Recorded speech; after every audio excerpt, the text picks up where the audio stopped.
Hi guys, and welcome back to Armchair Pundits podcast.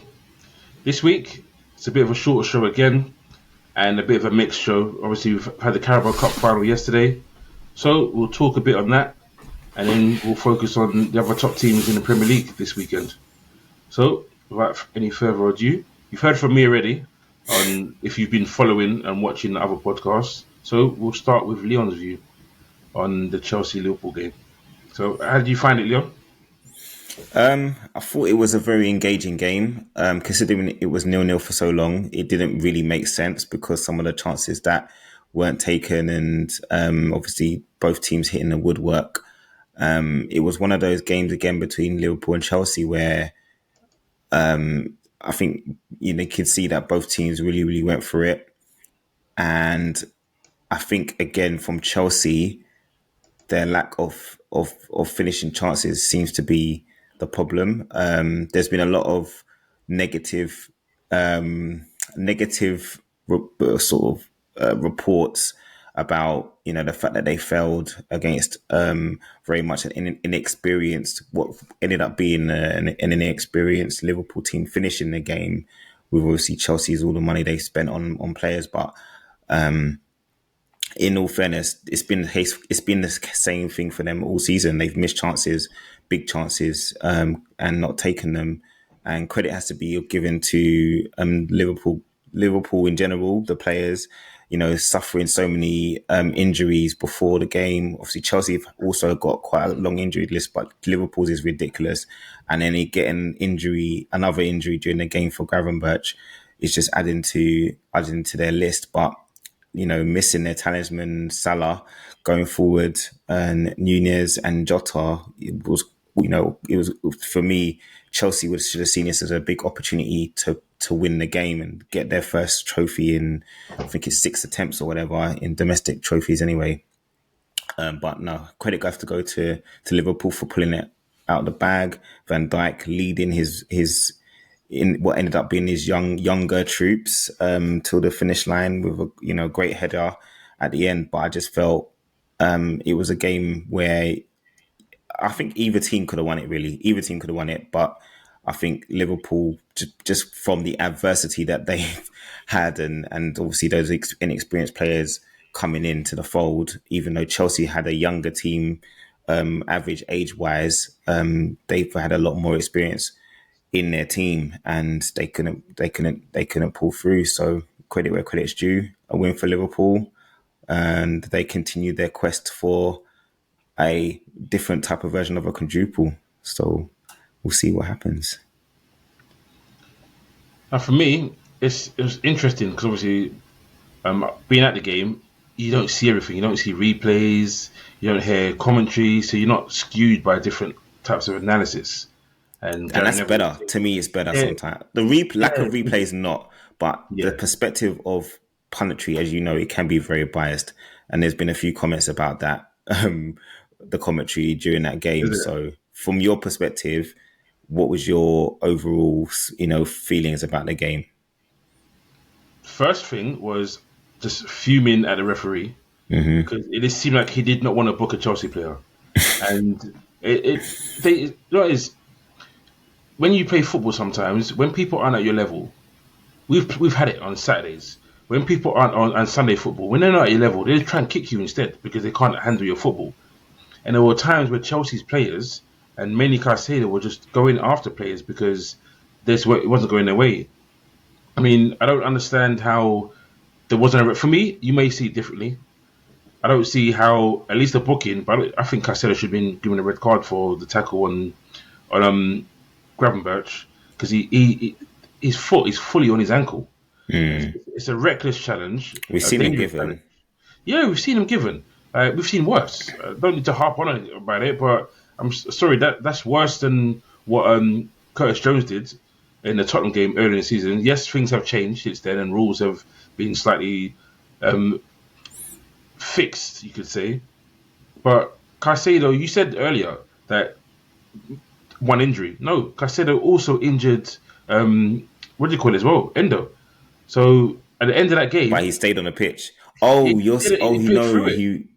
left the stadium in a boot or something, in a protective boot. Yep, completely boot and crutches. Fair So enough. that's Caicedo again.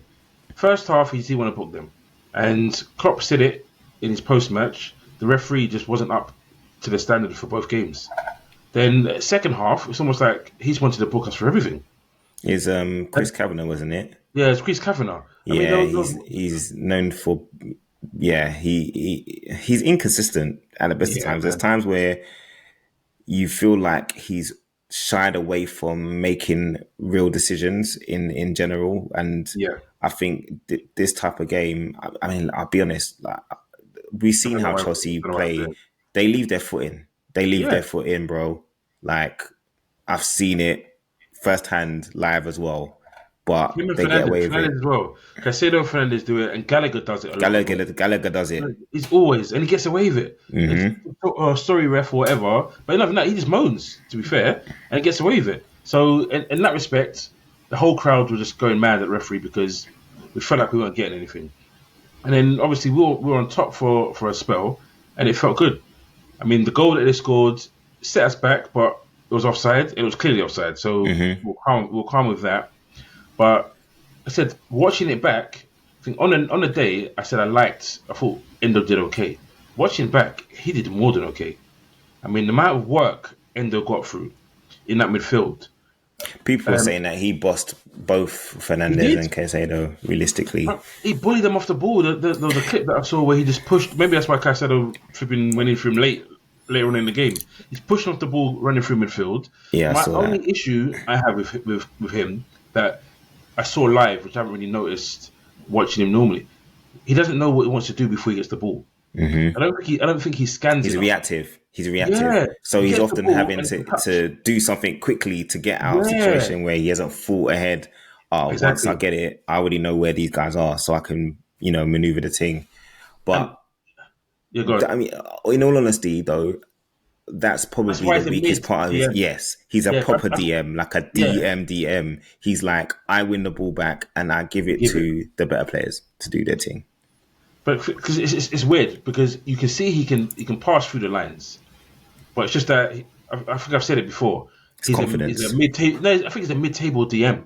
You Hmm. have the top level DMs that naturally scan, naturally know the next pass, but they're still quality DMs. He's a good DM and he's good at his job, but the next step to make him really good is knowing what to do before he's got the ball that he doesn't have. But for Hmm. now, when you've got Soboslai and you've got McAllister, McAllister and Jones, Gravenberch, Jones. Gravenberch, you can get away with that. So Yeah. I'm not fussed because of the upside he gives us, and there was so much upside from that game. I move on from him. I mean, Conor Bradley, credit to him because from starting from right back to going to end up being a right winger, and there's very often where he was playing centrally, and he's making really intelligent runs. He doesn't back down from anything. He's really on it. So I find him. I thought that was really impressive. I didn't give Diaz enough credit. He worked his socks off. A few decision making things where it didn't go right, but he was really good. When I was there, I just kept screaming at him to get into the box because he does this thing where he just doesn't want to get in the box quickly.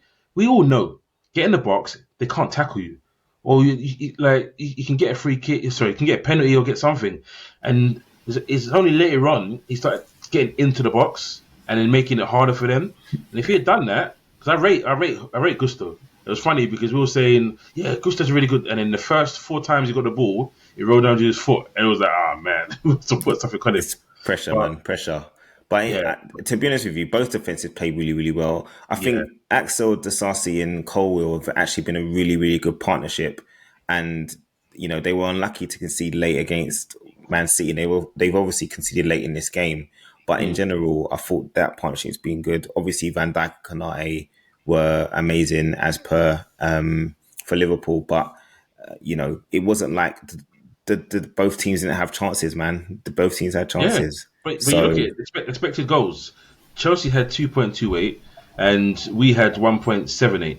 So expected goals for a nil-nil for a goalkeeper and Kelleher not to concede. I think he's only the third goalkeeper that has had such a high XG and not conceded a goal. And that's in football since XG started in Premier League, what, like, in England. 1.78? Now 2.28 Oh, and not 2.28. Yeah, yeah, yeah. So yeah you lot have 2.28 and not 1.78. conceded. Yeah. Yeah. So, I mean, he had a fantastic game. That's why he was my man in the match.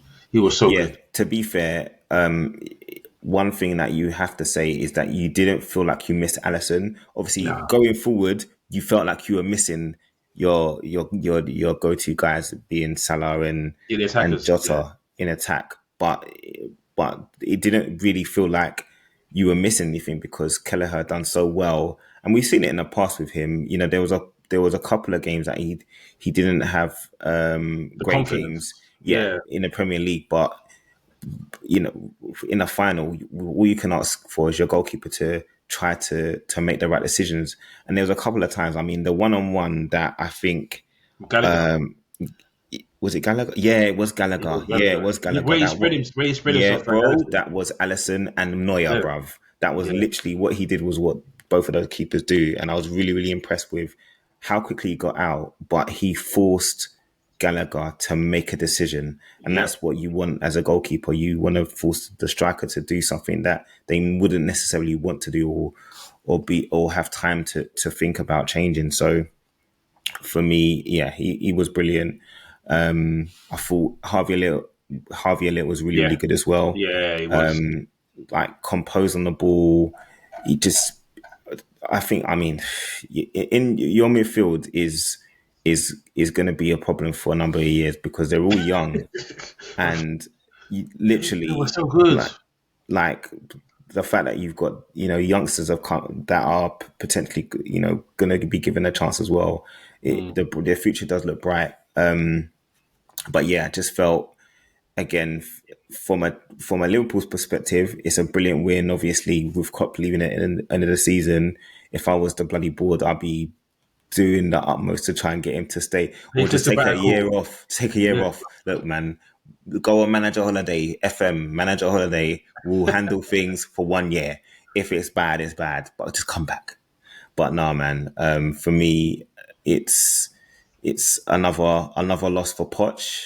Chelsea fans are now obviously calling for his head Yeah. by the sounds of it, from what I've heard on the forums or It's not his fault seen on the though. forums and heard on Talksport. Look, a 1-0 loss in a final to Liverpool is not crazy. I think the problem was that they almost retreated in extra time. Like in Yeah. extra time, they only looked like one team was going to win it, and before that, you felt like Chelsea genuinely had done enough to try and get something or try to win the game. The But as last soon as 20 it got minutes, to yeah. yeah, as soon Yeah. as it got to extra time, it was just like retreat, and you can't really do that against Liverpool because you're just going to invite pressure, and there's no better team at applying pressure than Liverpool. So for me, it was not good tactically from Poch. I was surprised that he took off Nicholas Jackson because even though you would say he's not the most clinical, he was causing Konate and Van Dijk problems just from being a nuisance. So I was surprised, and maybe it was just tiredness, but yeah, I have to give Liverpool credit. Yeah. I think the last thing to say on it is, like you said, the kids did fantastically. I mean, like Gary Neville said, he took his headphones off when we made the subs. He's like, I don't even know who I'm watching. I don't know any of these kids. Don't know their names. Don't know anything about them. Thought it was a bit harsh calling them billion-dollar bottle jobs. If I'm Yeah, completely honest, I think that was super harsh. But I think that's because he hates Liverpool so much that he was so annoyed that we were going to win a game that he thinks that Chelsea should have won. And he may think that, but like I said, Chelsea were in the game, if I'm completely honest. well, They had bro, you chances to scored win. in the hundred and Yeah. what 17th minute, 18th minute, I still flipping I hell, mate. think the first the Obviously the first leg, disallowed one was a yeah. bit that I mean, shouldn't come really be on, disallowed. seriously. And I No. think if you lot had not have lost that game in on pens, because that's literally Yes. what it would have been. Yeah. It would have been an absolute. I think it would have been You know another what, game that you'd have been like bro? the That Tottenham was a bit. situation. That was a big game decision. I Yeah, it was. guarantee you, in a normal Premier League game, they don't go back and make that decision. But because it's a final, they're like, no, no, no, we can't have that. That's nonsense. This referee, I know you referee a big game and you need big game mentality. They need to be strong enough to give that goal, as far as I'm concerned. But anyway, we've Move done a on. lot. We've done a lot in Liverpool. Happy, one down. Hopefully, three more to go. Hopefully 3 more to go. But we need to get the players back because the injuries are killing us. We've now got 12, 12 injuries. And I think all of them, apart from left back and left centre back, are all positional. So you'd have to have Bajcetic playing centre back, and you'd have Gravenberch playing left back if we were to put out a second 11. Or Endo can play fullback, so Endo will play fullback. That's how bad it is right now for us. So, well, hopefully next weekend we'll be ready. But the team that just keeps knocking on the door and are trying to show that they've recovered from last season in Arsenal destroyed Newcastle, and destroyed Newcastle isn't even putting it lightly. I mean, I don't know why I was surprised. I just thought Newcastle would put a bit more of a fight. Just a bit more of a fight. But after the own goal went in, that was it. It was lights out, man. And Arsenal could have scored more, if I'm completely honest. I think they had an XG, a look of it, of 2.86, and Newcastle of 0.16. So that just tells you that the dominance was ridiculous. Even though it was only 55% to 45% possession, but they had 18 shots on goal. 18 shots. It's what Arsenal do with the ball. They're moving the ball a lot quicker. Since they've been scoring these goals, obviously they're getting goals from set pieces again. That seems to be one thing they've got to a T right now. Bro. It is a cheat code right now, but yeah, they're just moving the ball quicker. Decision making in the final third. They're getting goals from multiple places again, multiple players again. And, fair play to Arteta, because obviously people were saying, they hadn't scored enough goals, and now they've just absolutely blitzed. I think they're now joint top goal scorers with you guys now. And they've got 1 point, they've got one goal difference better than yours now. They've got 1 goal less, but they've got, I think, 2 or 3 goals more, conceded less. Yeah. They've got 1 goal less, and they've got better defense than us. So for me, it's very impressive with how they played. Obviously, I'm really hoping that they don't win the title, but you have to give credit where credit's due, man. They've shown a lot of resilience. There's still a long way to go. We're only in February, and there's still 12 matches to go. But the longer the 3 teams are battling, the better it is for the Premier League for sure. And obviously, you guys can't play them again, but you guys have got to play City in a couple of weeks, and then they've got to play City as well. I think that is away, so still big. They're playing City soon. I think so. So it's going to be very, very interesting next couple of months for sure. But yeah, Saka, Havertz getting on the goal sheet. I think they figured out that false 9 seems to be working for them, because whether it's been Trossard, whether it's been Havertz, they've managed to get goals, and it just seems like they're in a good flow at the moment. You can't really see them being stopped. As for Newcastle, man, they're hit and miss, really, really hit and miss this season. I think Europe didn't help them. But you look at them now, they're 10th behind Wolves, which you would not have expected at the start of the season. I think a lot of people thought that Newcastle would kick on, but fair play in terms of the business side of things, fair play in terms of them, adhering to the rules, the financial fair play, and, not doing a madness. I think they got stung with Tonali big time, because Milan definitely knew what was going on. And Newcastle did not know what was going on. They took that money quickly. So I think it's been unfortunate from that perspective. I think they had a lot of injuries, and playing in Europe it's a big change, man. Playing that many games, playing midweek, and having to adapt. Teams knowing that you guys are not people are gunning to play Newcastle again, if that makes sense. Yeah. And you've seen their target. Yeah, definitely. And I think that's proved to be their downfall this year. So for credit where credit's due, Arsenal put them to the sword and they kick on. So no, it's true though, because you look at even bringing the way the form has changed. You said Havertz already. Trossard, since the turn of the year, his form was picked up again.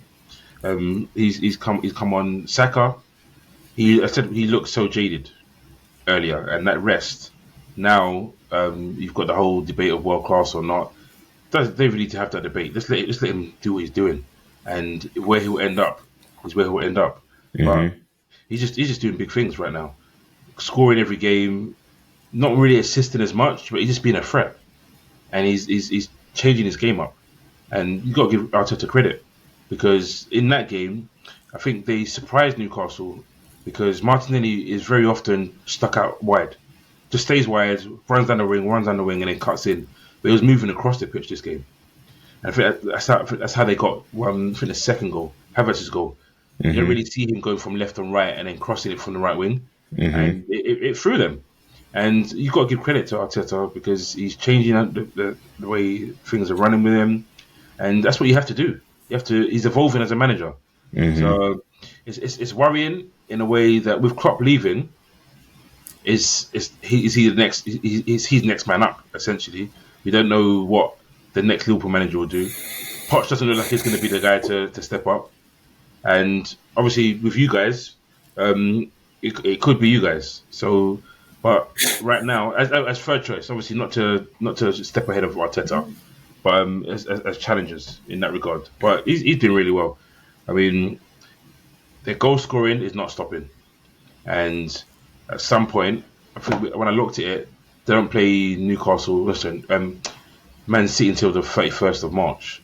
So they've still got, I think, the likes of Sheffield United before that, and Mm-hmm. Chelsea. And we've seen Chelsea. Yes, they've done well against the top teams, but they're not winning those games. They're performing well and getting And the they're odd getting point here and there. draws. Yeah. Yeah, getting the draw, but I can't see them getting anything out of that. So it's going to go down to the wire. Um, and they're just enjoying life right now. They're completely different to the next team we'll talk about, which is Man City. Man City just seem to be struggling to get goals.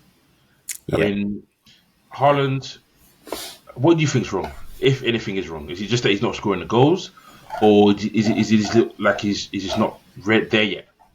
I think he's just proving that he's human at the moment.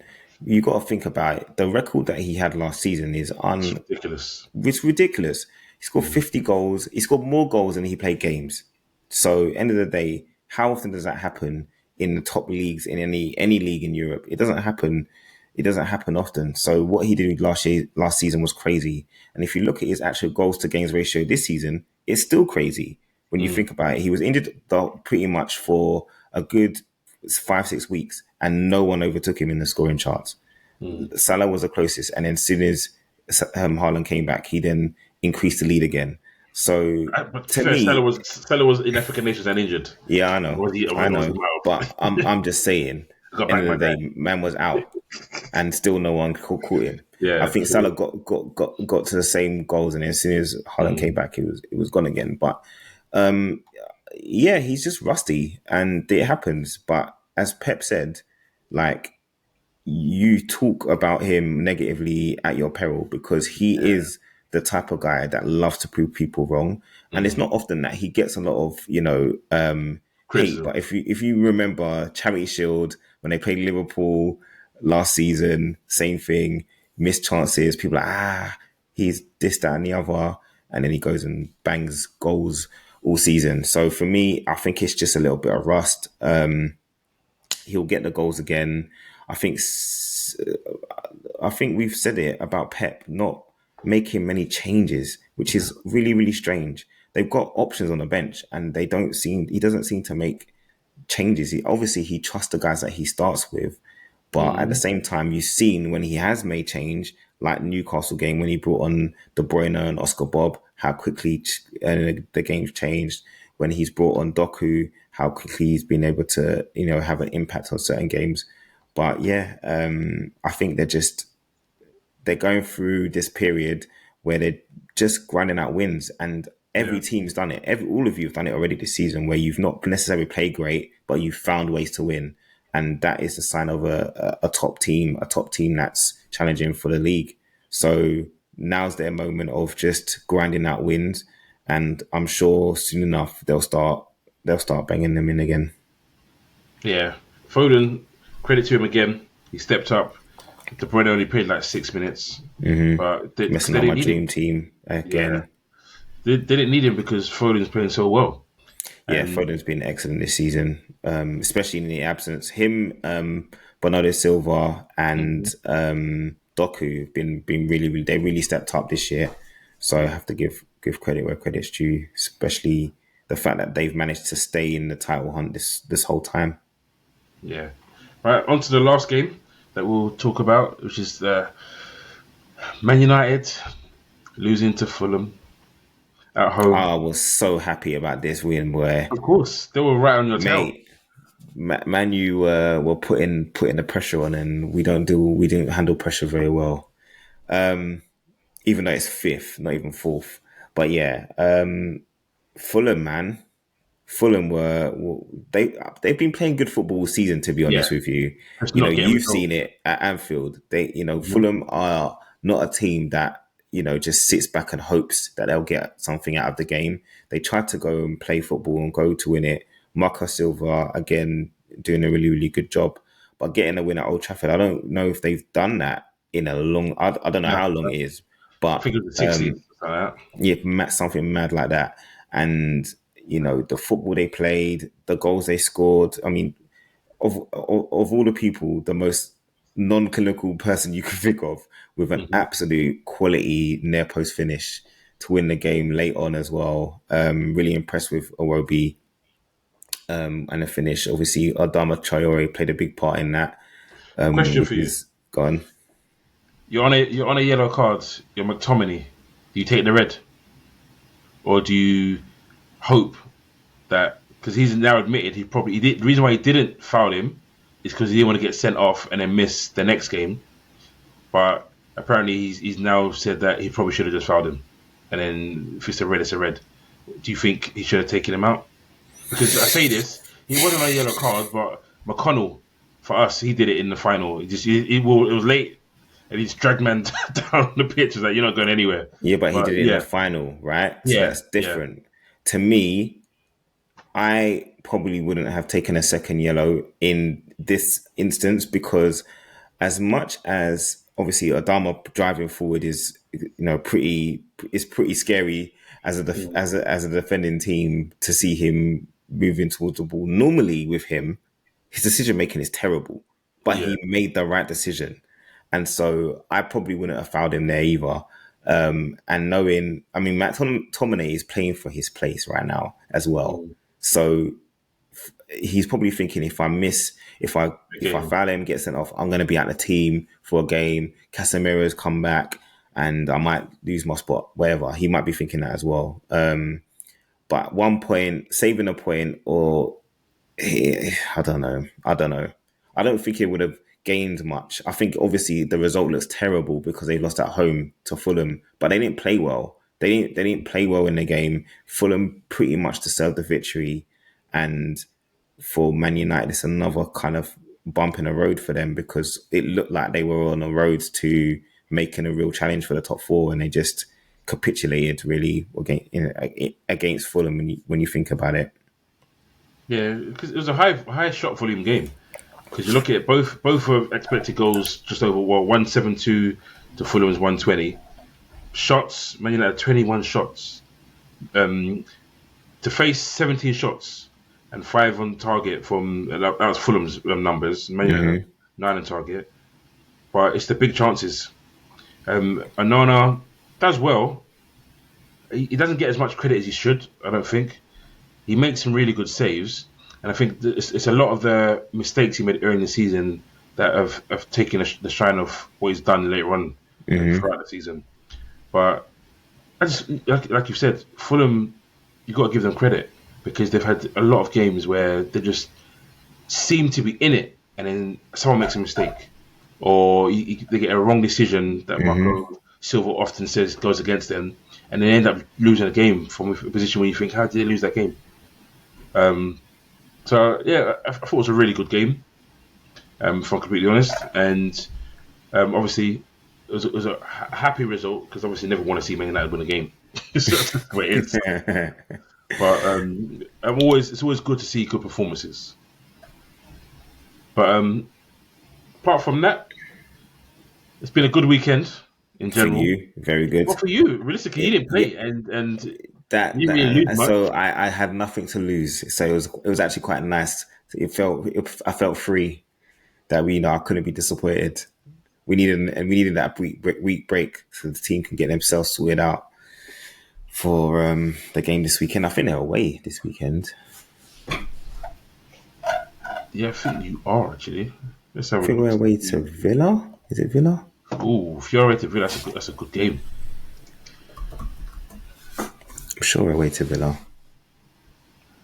I think we got Nottingham Forest. Like I said, with our injuries, I'm just not sure who we're going to line up for that game because it's just. I'm hoping the way I'm sure you've seen the videos. I think I sent it to you actually. Tottenham, you got Crystal Palace at home. No, no, I'm looking at the No, wrong. you're No, right. We have yeah, Crystal Palace at Crystal home. Palace at home. It's Villa's away then the following weekend. Okay, yeah. Nunes and Szoboszlai hurdling the barriers to celebrate the goals. I'm just hoping that's a good sign that they're ready for the weekend. Because otherwise, we're going to have kids playing against Nottingham Forest, and that could completely derail our season. So hopefully, the guys will rest up. Hopefully, we'll win the FA Cup game midweek with the kids, and then keep it moving forward. But thanks, guys. Thanks again, guys, for watching. Please continue to watch. Please continue to subscribe and press the bell so that you'll also get notifications when our shows are posted. And comments as well. I'm enjoying the comments and liking the comments. Keep them going. But thanks, Leon. Take it Thank easy, you. bro. Take care.